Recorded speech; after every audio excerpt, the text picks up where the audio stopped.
palakas pa pala. Hanggang Martes kapon. Lumakas na lang lumakas. Oo. Naking. Ayan, rinig na rinig. Boss, naririnig mo? Oh, saan? Saan nga? Anong part? Anong part? Oh, anong part? Black? Galing ah. Eh, malayo pa lang, alam na yan eh. Ganyan ang tunog ng ano guys, ng piston knocking.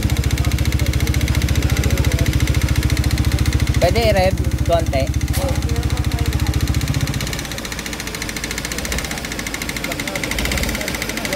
Anong brand to?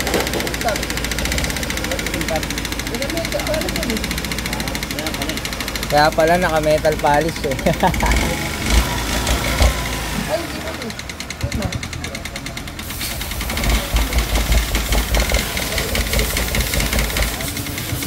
Grabe yun.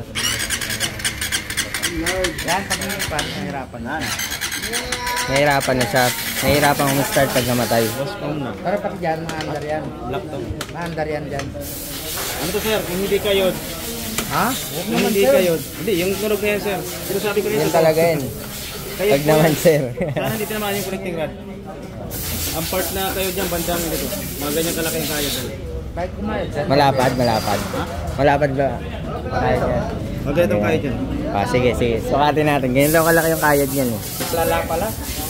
Possible to, ano rin to, connecting rod din to kasi yan talaga pinagmumulan yan eh. Ano bang huling ginawa niya rito? Bakit to nagkaganito? Tinatakbula ko na narinig ko na yan, maingay. Na ganun. O hindi ko, pabayaan ko lang. Nung maingay na maingay. Tandaan na siya. Ano po, sa langis po, alaga naman? Oo, alaga yan sir.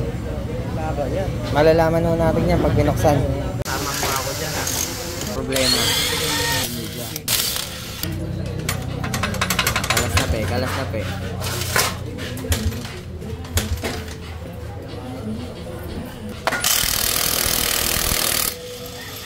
Wala na nagana po ya, baka di matutubag na ako. I-check lang natin yung head hanggang sa block. Hindi muna natin ibababa. Step by step lang muna tayo mag-check.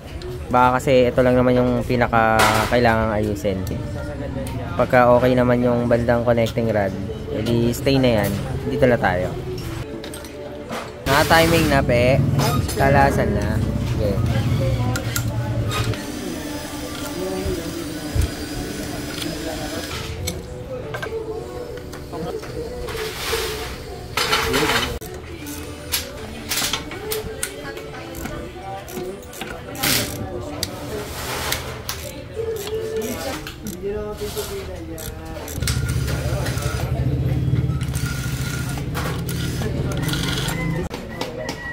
Wash na maliit. Baliw, may house pa rito.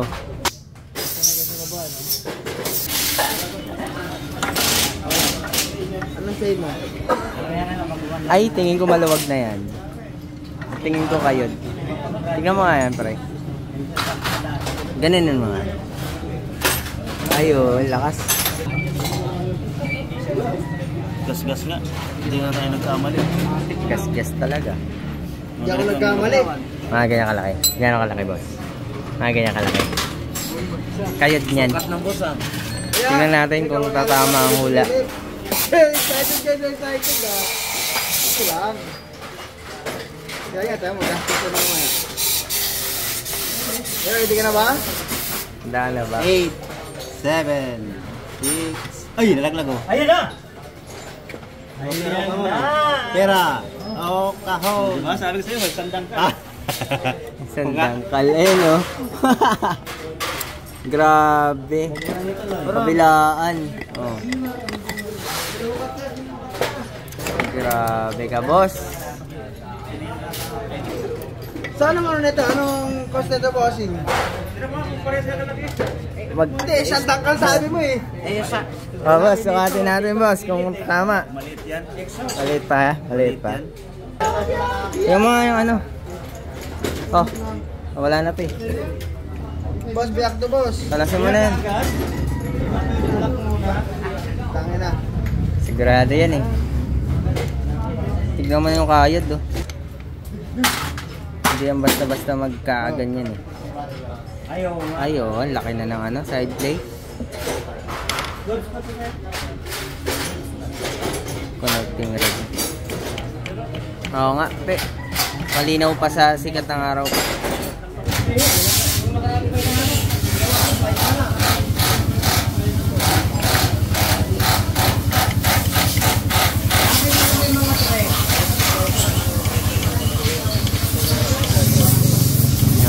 Oo.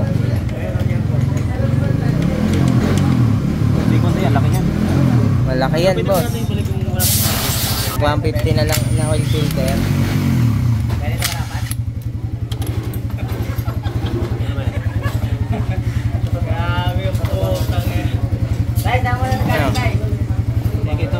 Peke. Peke. Dito rin yan. Mas mahal pa. Tag 150 bili mo, mas mahal pa yung peke eh. Sir, mas mahal pa yung peke kaysa sa original. Dalawang klase ang original na oil filter. Dalawang klase. Ito.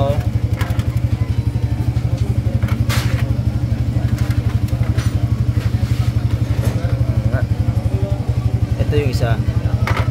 Meron siyang in-boost na number. May naka-emboss. Tapos, yung isa sa labas pa lang may emboss na. oo. Ito dito wala.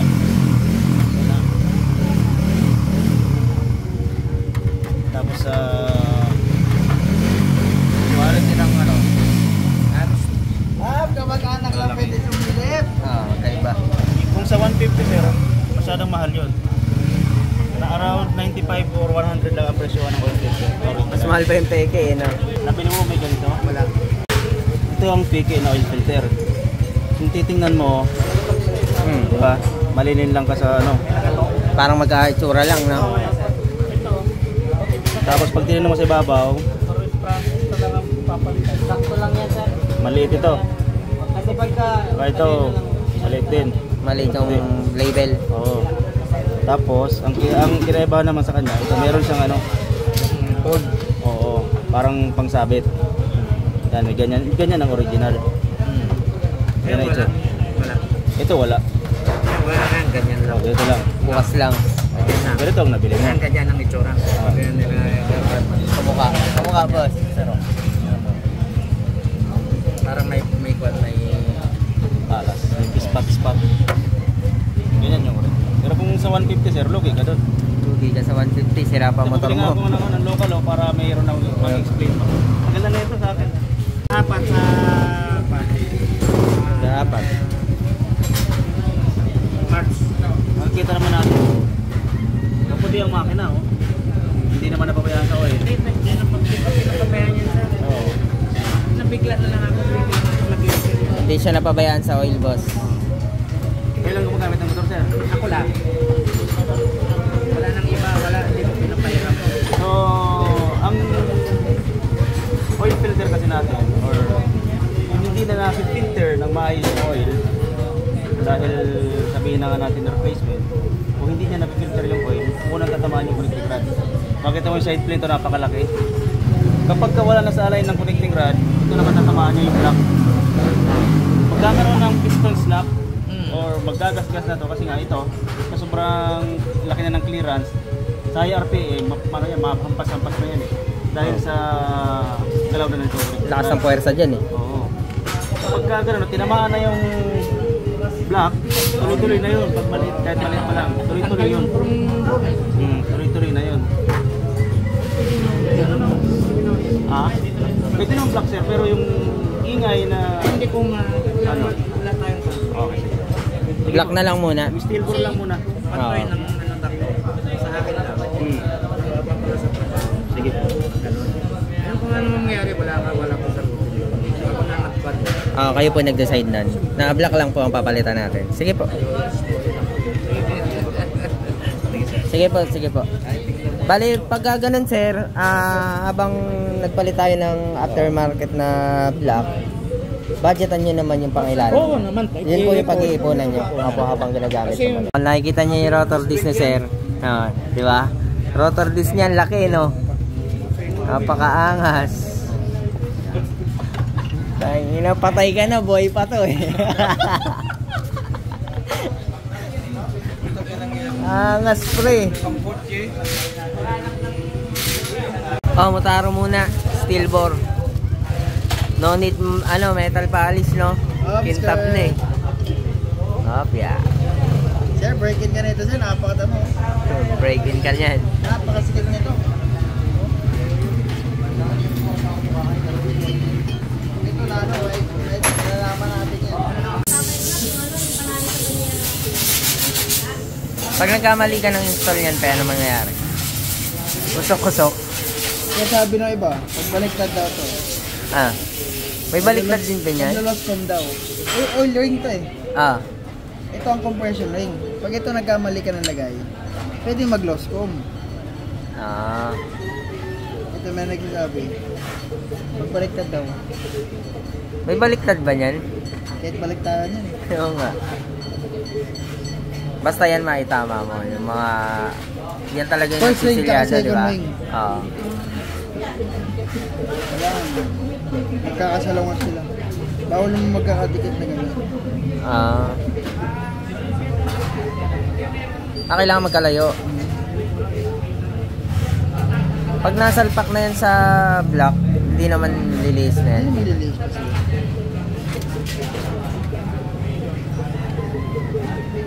Ayan, oil talaga dumadaan dyan, di ba? Bumababad dyan, oil sa ilalim. Kaya tinatawag ng oil ring. Nasa taas naman, compression ring.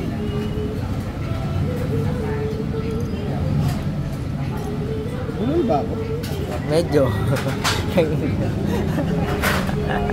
Sa R lang ako bulol eh. R.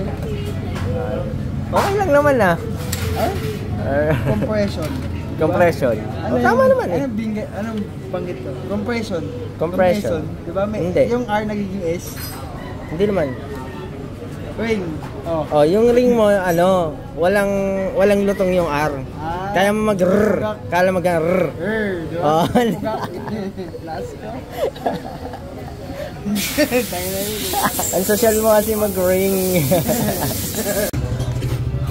Installed na. Alright. So dito nag-decide si customer. Nag-decide siya na ito lang muna papalitan natin, piston tsaka block, habang pinag-iipunan niya yung pangilalim. Double checking yan ni boss. Okay na boss? Pwede na?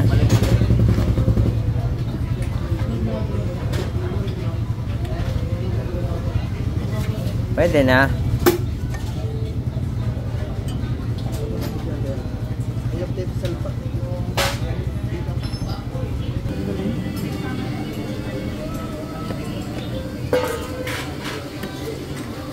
Nadali mo, tupi. Walang kaya dyan sir, kamay pa lang yan.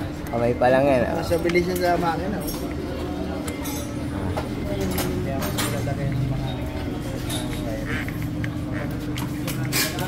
Tingnan mo, may piston slap. Alaga mo eh. Puta, wala alog. Good for one day. Yan, wala naman siya nung hindi. Ayan, return string. Nalabas pa? Guys, so okay na, nakikabit na rin yung head. Nililinis na lang yung takip. Tapos, obserbahan natin kung iingay ulit. At, syempre, yung pinaka-cost nung ingay na to is yung connecting rod. At nag-decide si customer na ito lang munang papalitan dahil tapos pa sa budget. Habang ginagawa niya ng paraan o pinag-iipunan niya yung pangilalim, nagagamit niya to. Pero alalay lang din sa takbo dahil break-in, tsaka yun nga, hindi na maganda yung condition ng connecting rod niya. Kaya kailangan din na may break-in at makapag-ride siya ng chill ride lang, hindi kailangan ng mabilisan. Yun lang.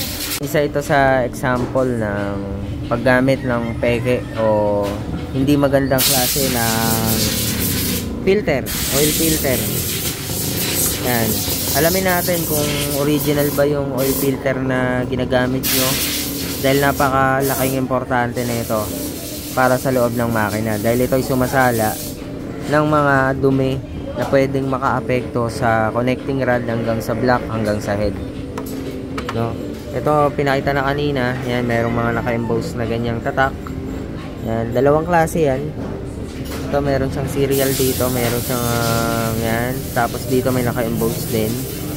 And yung klase ng takip, nung box niya mismo is parang ganito siya, meron siyang sabitan.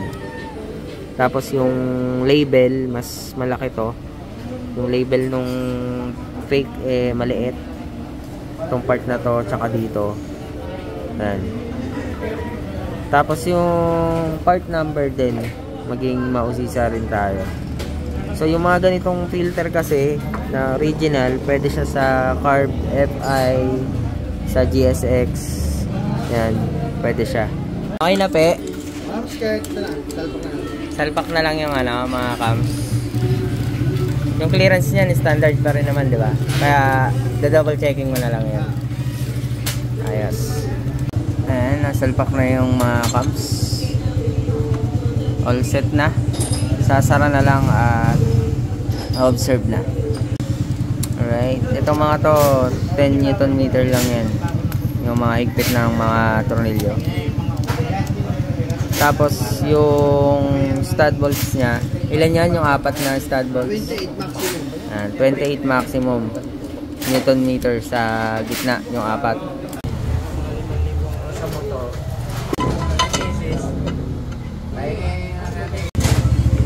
lupit ko mag video, no? Helper din, no? Lupit mo to, pe. Ayop ka.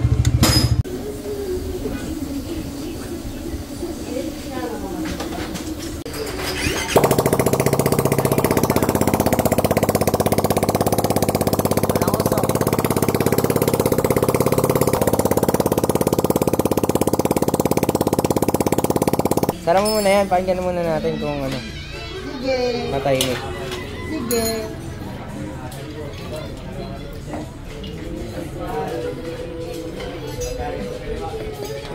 Sir, break-in yan, sir, ha? Ayan. Break-in na. Huwag mo waswasin, ha? Baka waswasin mo agad sa Marilaki yan. Napaisip nyo. Wala. Baka mag-Superman ka bigla sa Sierra, ha? Sanayin tayo dyan. Break-in. Break-in. Uy, tahimik. Tahimik na, sir, ha? Ito, guys, all good na to. Narinig nyo naman, tahimik na. And yun nga, kailangan niyang paghandaan yung pang-ilalim. So, ito okay na. Medyo ano lang tayo, tipid ang ginawa natin sa customer dahil nga tight yung budget ni sir. So yun lang muna, pansamantala, at sana mas maging okay na yung motor ni sir. Pagbalik niya rito, gagawin natin ng mas pulido yan. Okay, salamat sa pananood.